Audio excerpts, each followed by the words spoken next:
الجهاد. ولنبلونكم بشيء من الخوف والجوع ونقص من الأموال والأنفس والثمرات.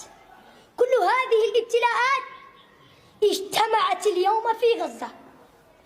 الخوف من القصف الجنوني الذي لا يرحم، إيش هذا؟ والجوع الذي وصل إلى حد أن خرج بعضهم يبحث عن كسرة خبز وأن يضع السكر في ماء البحر ليقلل من ملوحته.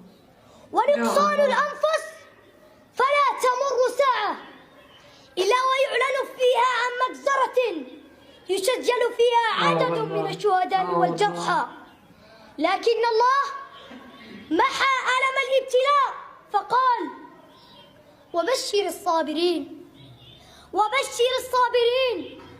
كيف لا يصبرون بعد أن رأوا ثمرة صبرهم؟ أن مكنهم الله من رقاب وعتاد اليهود الغاصبين. كيف لا يصبرون وهم يجدون ريحة المسك تفوح من شهدائهم؟ والله. ثم تأملوا الآية التي تليها وهي تصف حالة تقبلهم للبلاء وصفة صبرهم على الفقد. قال الله تعالى: الذين إذا أصابتهم مصيبة قالوا إنا لله وإنا إليه راجعون. يخرج الرجل ولده برأس مشقوق ويد مقطوعة ودم نازف، ثم يرفعه ويقول: الحمد لله، الحمد لله. هل رضيت يا رب؟ هل رضيت يا رب؟ خذ منا ما شئت حتى ترضى يا الله. خذ منا ما شئت حتى ترضى يا الله.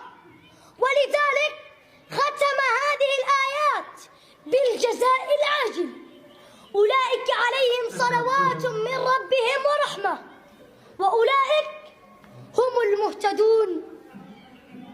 وأولئك هم المهتدون.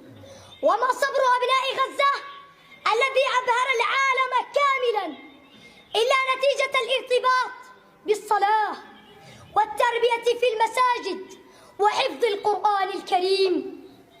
غزة انتصار لا انكسار. انتصروا يوم قرر العالم إخراجهم من أرضهم، فقالوا: لن نخرج إلا إلى الجنة، لن نخرج إلا إلى الجنة. وها هم